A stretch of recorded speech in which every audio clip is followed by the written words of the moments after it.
زبان بالکل واضح ہے، خود قرآن کا دعویٰ بھی ہے، اور اس کی سب سے بڑی مثال پہلے مخاطبین ہیں کہ جو اس زبان سے واقف ہیں. اگر ان کو کوئی تردد لاحق ہوتا تو ضرور ہم تک وہ نقل بھی ہو رہا ہوتا اس طریقے سے.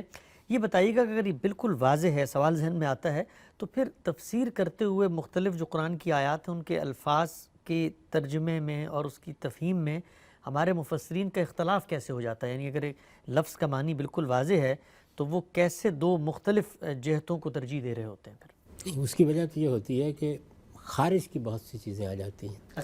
دیکھیے، ہم جب کسی کلام کی طرف رجوع کرتے ہیں، اگر خارج میں کچھ چیزیں لے کر ہم اس کی طرف رجوع کریں گے تو یہ ساری مشکلات پیش آ جائیں گی. مثال کے طور پر آپ کے پاس روایات کا ایک پورا ذخیرہ موجود ہے، آپ نے اس سے کسی چیز کو لے لیا اور یہ سمجھا کہ یہ ہمارے پاس صحابہ کرام یا رسالت مآب صلی اللہ علیہ وسلم کی ایک بات موجود ہے، اور یہ خیال کر لیا کہ اس کو تو ہمیں اب حتمی حجت ماننا چاہیے. تو اب آپ جب قرآن مجید کی طرف رجوع کریں گے تو اس میں ظاہر تعبیرات کے اختلافات ہو جائیں گے. بالکل اسی طریقے سے جس وقت آپ قرآن مجید کی طرف رجوع کرتے ہیں اور آپ کے پس منظر میں ایک زمانے کا فلسفہ، علم کلام، صوفیانہ مباحث ہیں، تو ظاہر ہے کہ اس سے آپ کا ایک ذہن بنے گا. اور جب وہ ذہن بنے گا اور آپ اس کو لے کے جائیں گے تو اس میں بھی اس طرح کی مشکلات پیدا ہو جائیں گی. اسی طرح سے اگر آپ کا ایک ذہنی فقہی اسٹرکچر بنا ہوا ہے، ہمارے ہاں ظاہر ہے یہ سارے علوم ترتیب پا چکے ہیں، تو یہ اس وجہ سے مشکلات پیش آتی ہیں. آپ اپنے آپ کو ان سب چیزوں سے بلند کر لیں اور قرآن مجید کے سامنے سرنڈر ہونے کا فیصلہ کر لیں، پھر اس طرح کی کوئی مشکل پیش نہیں آتی. آگے بڑھتے ہیں. یہ جو قرآن مجید پہ غور و فکر کے آپ نے اصول بیان کیے، اس میں ایک بہت اہم نقطہ اور بڑا پریکٹیکل نقطہ ہے، وہ یہ کہ اس کی جو اسلوب کی انفرادیت ہے، اسلوب کی جو ندرت ہے، اس کو پہچاننا بہت ضروری ہے. اور جب تک ہم اس کے اسلوب کی انفرادیت کو نہیں پہچانتے تو ہم یہ جان نہیں سکتے کہ قرآن مجید میں بات کس پس منظر میں ہو رہی ہے، وہ بات کیا اثر رکھتی ہے اپنے اندر. سوال میرا آپ سے یہ کہ قرآن مجید کا اسلوب ہے کیا؟ یعنی ہم اپنی روزمرہ زندگی میں جب ادب کا مطالعہ کرتے ہیں تو اس میں یا شاعری ہوتی ہے یا نثر ہوتا ہے. قرآن کیا ہے اپنے یونرا کے لحاظ سے؟ قرآن مجید کو آپ کسی سانچے میں نہیں ڈال سکتے. یہ جتنے پیراہن ہم نے اختیار کر رکھے ہوئے ہیں، بس یوں سمجھ لیجئے کہ وہ ان میں سے کسی میں بھی نہیں سماتا. آپ صرف اس کو اپریشیٹ کرنے کے لیے قریب کی کچھ مثالیں دے سکتے ہیں. تو اس وجہ سے میں نے بھی اپنی کتاب میں یہ بتانے کی کوشش کی ہے کہ اگر آپ اس لحاظ سے دیکھیں کہ نثر کی کیا خوبی ہوتی ہے، تو نثر میں یہ ہے کہ بات ایک خاص ترتیب سے سامنے آ جاتی ہے، اس میں مقدمات قائم کیے جا سکتے ہیں، اس میں آپ کو کوئی مشکل اس میں پیش نہیں آتی کہ آپ کسی قافیے کے اسیر ہو کے رہ گئے ہیں. آپ اپنی بات بیان کرنا چاہتے ہیں تو خواہ وہ کوئی علم کا موضوع ہے، خواہ فکر کا موضوع ہے، تاریخ کی کوئی چیز ہے، تو اس کو اس طریقے سے بیان کر سکتے ہیں کہ جس میں اگر الفاظ پر آپ کو قدرت ہے اور آپ بات کو بیان کرنے کا سلیقہ رکھتے ہیں تو کوئی زحمت پیش نہیں آئے گی. یہ نثر کی کچھ خوبیاں ہیں.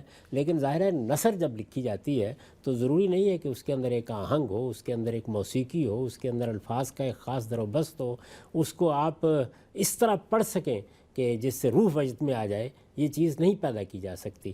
نظم میں ہم یہ سب چیزیں پیدا کر لیتے ہیں لیکن کچھ دوسری مشکلات پیدا ہو جاتی ہیں. مقدمات کیسے قائم کیے جائیں گے، ربط کیسے وجود میں آئے گا. ایک بات کو ہم جب بیان کریں گے تو اس میں بہرحال کچھ چیزیں ہوں گی جن کو گرفت میں لیے بغیر آپ آگے نہیں بڑھ سکتے. تو کچھ خوبیاں اس کی ہیں، کچھ خوبیاں اس کی ہیں، کچھ خامیاں اس کی ہیں، کچھ خامیاں اس کی ہیں.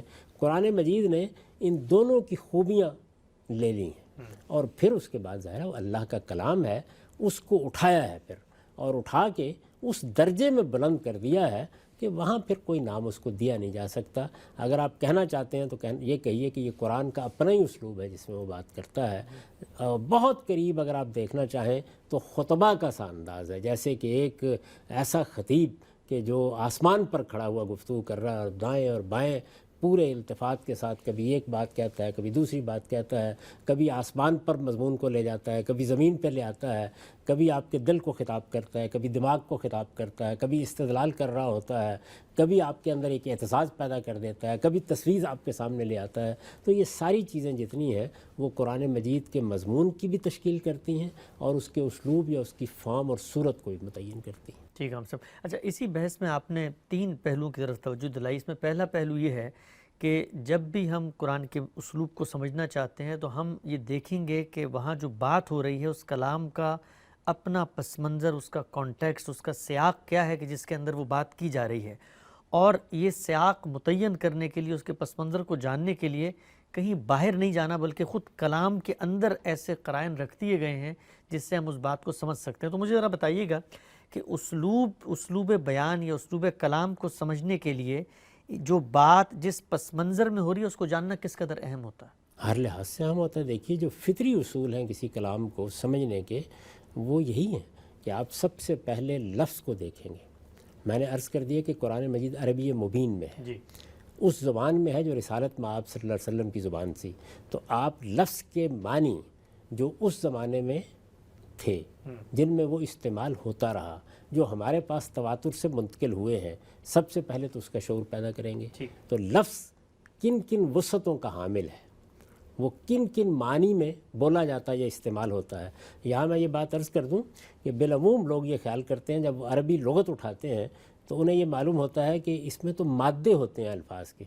اس سے بعض لوگ ہمارے ہاں جو قرآن مجید پر مخلصانہ کام کرنے کے لیے آگے بڑھے ہوں گے اس غلط فہمی مبتلا ہو جائے کہ مادے کے کوئی معنی ہوتے ہیں یا لفظ کی کوئی اصل حقیقت ہوتی ہے. یہ مادے کے معنی اور لفظ کی حقیقت یہ لسانیات کی بحث ہے.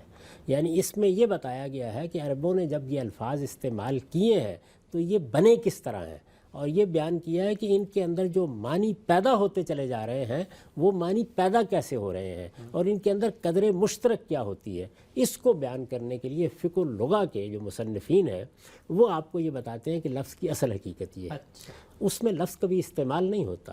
زبان میں اصل چیز یہ ہے کہ لفظ کس مفہوم میں استعمال ہوتا ہے, اور اس میں آپ کو ہر حال میں یہ بتانا پڑتا ہے کہ اہل زبان اس کو کس طریقے سے استعمال کرتے ہیں.